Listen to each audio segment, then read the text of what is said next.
Tidak mungkin kita dapat menanggung dengan kekuatan dan pikiran kita sendiri. Kita butuh kuasa supernatural. Itu sebabnya semua kita perlu betul-betul penuh Roh Kudus. Pada malam ini saya ingatkan Bapak Ibu Saudara, bukan hanya Bapak Ibu Saudara perlu penuh Roh Kudus. Semua jiwa-jiwa di dalam pelayanan Bapak Ibu Saudara. Semua keluarga Bapak Ibu Saudara. Jangan berpuas, sudah kubawa altar call, sudah mengaku dia Yesus Tuhan. Betul, bagus sekali. Tapi tidak cukup di situ, perlu selamat, lahir baru, yang artinya percaya Yesus Tuhan, bertobat dari dosa-dosa, perlu dibaptis dalam air, dan perlu penuh Roh Kudus.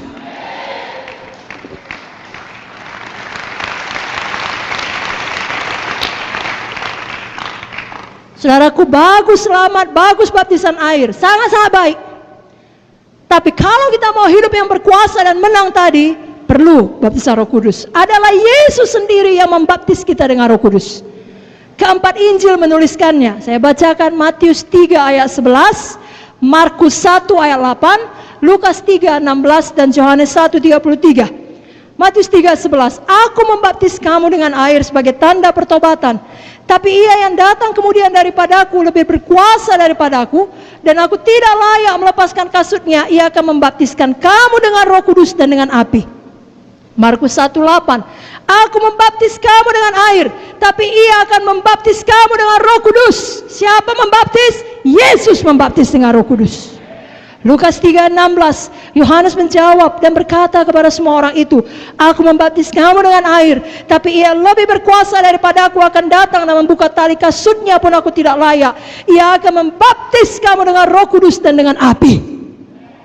Yohanes 1:33, aku pun tidak mengenalnya, tapi dia yang mengutus aku untuk membaptis dengan air telah berfirman kepada aku, jikalau kau melihat Roh itu turun ke atas seseorang dan tinggal di atasnya, dialah itu yang akan membaptis dengan Roh Kudus.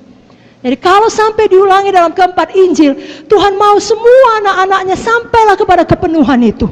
Selamat, baptisan air, baptisan Roh Kudus. Jadi mari kita PKS PSE berjuang sampai jiwa itu demikian. Lalu dia tinggal di rumah Tuhan. Saudaraku, Tuhan Yesus yang adalah teladan kita semua tahu juga penuh Roh Kudus. Dibaptis air dan penuh Roh Kudus. Matius 3:16. Sesudah dibaptis, Yesus keluar dari air. Pada waktu itu juga langit terbuka. Ia melihat Roh Allah seperti burung merpati turun ke atasnya. Kalau Yesus sendiri perlu penuh Roh Kudus ketika dia masih hidup di dunia ini, apalagi kita. Apalagi saudara, apalagi jiwa-jiwa yang kita layani. Sekali lagi, perlu selamat, lahir baru, perlu penuh Roh Kudus. Mari buka Alkitab saudara dari Kisah 2 ayat 38.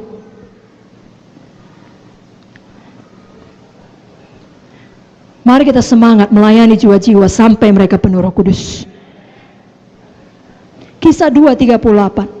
Jawab Petrus kepada mereka, bertobatlah dan hendaklah kamu masing-masing memberi dirimu dibaptis dalam nama Yesus Kristus untuk pengampunan dosamu, maka kamu akan menerima karunia Roh Kudus. Tiga-tiga dari situ. Bertobat itu selamat, lahir baru. Dibaptis dan menerima Roh Kudus. Sekarang diulangi lagi dalam Kisah 8 ayat 12. Mari buka Alkitab saudara dari Kisah 8 ayat 12. Mari kita baca bersama-sama. 1, 2, 3 ya. Tapi sekarang mereka percaya kepada Filipus yang memberitakan Injil tentang kerajaan Allah dan tentang nama Yesus Kristus, dan mereka memberi diri mereka dibaptis, baik laki-laki maupun perempuan. Baguskah ini saudaraku? Bagus. Semua bikin tangannya bagus. Agak sangat bagus. Tapi apakah berhenti di situ? Apakah cukup? Tidak. Walau mereka sudah menerima Injil, dengan kata lain sudah selamat, dan bahkan mereka sudah memberi mereka dibaptis, baptisan air, apakah yang terjadi? Kisah 8 ayat 14-17. Mari kita baca di bawahnya 14-17. 1, 2, 3 ya. Ketika rasul-rasul di Yerusalem mendengar bahwa tanah Samaria telah menerima firman Allah, mereka mengutus Petrus dan Yohanes ke situ. Setibanya di situ, kedua rasul itu berdoa supaya orang-orang Samaria itu beroleh Roh Kudus. Sebab Roh Kudus belum turun di atas seorang pun di antara mereka, karena mereka hanya dibaptis dalam nama Tuhan Yesus. Kemudian keduanya menumpangkan tangan di atas mereka, lalu mereka menerima Roh Kudus.